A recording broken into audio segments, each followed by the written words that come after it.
mes permis de séjour, carte d'identité et tout. Dieu est grand parce que si je ne les avais pas retrouvés, il faut même plus de 2 ans pour les retrouver, pour rétablir. En Norvège, ils sont compliqués quand tu perds les documents, surtout en Italie. Donc, quand le sac au dos est tombé, ils ont pris le sac au dos, ils ont laissé les valises. Ils m'ont pris parce qu'ils savaient, parce que j'avais protégé le sac au dos. Donc, ils ont compris que le sac au dos est important que les valises. Voilà qu'ils ont pris plutôt le sac. Parce que quand on se tirait pour les valises, mon sac au dos est quitté du dos. C'est tombé. Ils ont laissé le sac au dos. Les valises, ils ont pris le sac au dos, ils sont allés au champ. Parce qu'à la station du bus à Milan, après c'est la brousse. Donc c'est la brousse. Ils ont pris, ils sont entrés en brousse. Je les ai suivis. Quand j'ai atteint la brousse, il y a des chauffeurs qui m'ont dit, mon petit, d'où tu vas? Si tu vas là, ils vont te tuer. Mieux vaut que tu rentres. Or, il y avait tous mes documents, passeport, carte de séjour, carte bancaire, porte-monnaie avec 250 €, tout était dedans. Mais mon inquiétude n'était pas l'argent, c'était mes documents. Ouais. Ils sont partis, j'ai appelé la police directement. La police est venue, il y a les télécaméras parce qu'ils vont faire les enquêtes. Toute la station a les télécaméras. Ils m'ont entendu, enregistré, fait tout. Maintenant, ils m'ont dit, bon, là, il faut que je rentre parce que je n'ai pas de documents, je n'ai pas d'argent, je n'ai que le sac de voyage. Il faut rentrer. Et par la grâce de Dieu, le bus a eu 1h30 de retard. Donc, si le bus n'avait pas le retard, je serais rentré. Mais comme le bus même ne venait pas, je suis resté à la gare. C'était jusqu'à 4h30. Je dis, qu'est-ce que je fais? Je me suis mis à prier, dire à Dieu, Seigneur éternel, aide-moi à arriver en Allemagne. Je n'ai pas besoin d'argent, mais donne-moi tous les éléments nécessaires pour aller rendre visite au pasteur et à sa famille. Moi, je vais arriver en Allemagne. Mais les autres étaient même fous. Tout le monde me disait, rentre. Moi, je veux arriver en Allemagne. Je n'ai pas de documents. Je dis, j'ai rien. Ah, peut-être moi, le bus est même arrivé. Quand le bus est arrivé, les passagers ont commencé à entrer. Voilà, l'Esprit de Dieu m'a dit, retourne en brousse, où ils ont travaillé, parce qu'il y a une barrière. Tu jettes quand même un coup d'œil. Tu peux trouver quelque chose. Vous comprenez, Dieu est en train de bénir ma prière. Il m'a dit, je n'y ai pensé parce que quelque temps, quand le bus gare, que l'Esprit de Dieu me dit, retourne. Cette pensée me vient directement, j'y vais. À distance, je vois mon sac. Je vois mon sac, parce qu'ils ont bien fait. Dieu les a touchés, ils n'ont pas jeté en bourse. Si j'étais en bourse, je ne trouvais pas. Ils ont jeté ça sur l'axe ou sur la route. Donc, tel que je peux voir.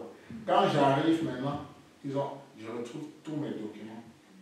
Donc, ils ont pris plutôt le porte-monnaie avec tout l'argent. Ils ont pris la moitié parce que j'avais payé la boisson et de quoi manger dans le bus. Ils ont pris la moitié. Ils ont laissé moitié eau, moitié jus, moitié. Je dis dans le bus, j'ai acheté 2 bouteilles d'eau, 2 bouteilles de coca et 10 000 hamburgers. Ils m'ont laissé une bouteille d'eau, une bouteille de jus, 5 hamburgers. Ils ont pris tout le porte-monnaie. Mais non, je dis, il y avait même mes cartes de crédit. Ils n'ont rien touché à ma société. Ils ont pris le porte-monnaie avec 300 € et leur part de manger. Ils ont remis le reste. Quand je reprends maintenant le sac, je reviens, tout le monde était étonné. C'était comme la fête parmi les passagers. Ils disent que ces gens n'ont jamais remis quelque chose quand ils prennent. Vous comprenez, non? Donc en fait, Dieu a béni ma prière. Je lui ai dit, donne-moi les éléments pour faire mon voyage. Il me les a donnés. Et entre-temps, j'ai eu une grâce, il y a une maghrébine, qui a eu pitié, m'a donné 20 €. J'ai ces 20 € ici. Elle m'a donné, elle était trop, elle avait pitié parce qu'elle a suivi toute la scène. Mais ils ne peuvent pas intervenir parce qu'on peut les tuer. Ces gars ont l'arme, les couteaux et tout.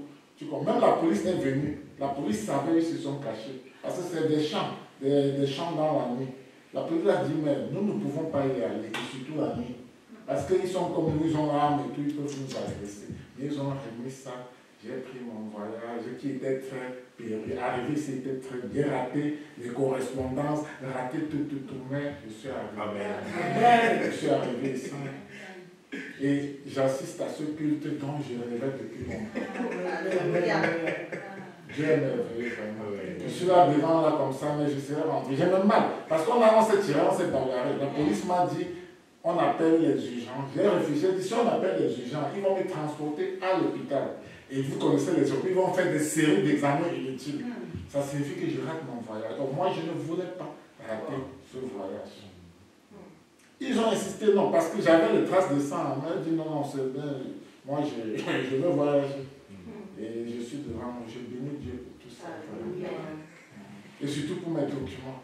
Parce que vraiment, ces documents, c'est de longues pratiques. Une carte de séjour, passeport camerounais qu'il faut aller encore à Rome, carte d'identité qu'on fait en ligne. En fait, c'est des documents qu'on prend 1 an et demi pour avoir normalement. Mais si tu les perds, tu dois d'abord faire la dénonce au commissariat. Ils vont faire les enquêtes. Mais ce n'est pas possible. J'ai dit, Seigneur, ne me fais pas souffrir pour une fois. Pour les documents. Vous m'excusez, je dois laisser. Gloire à Jésus.